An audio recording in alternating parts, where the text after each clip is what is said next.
వచ్చాడే వచ్చాడే కృష్ణుడు వచ్చాడే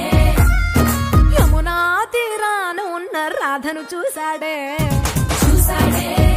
రాధను చూసాడే ఫ్రూటులేని గోపాలుడే సుట్టు వేసే భూపాలుడే వీసమొచ్చిన పాలుడే మాట వెంట పడిపోవుడే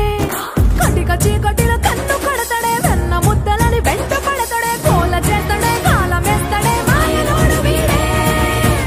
హై బృందావనం నుంచి కృష్ణుడు వచ్చాడే వచ్చాడే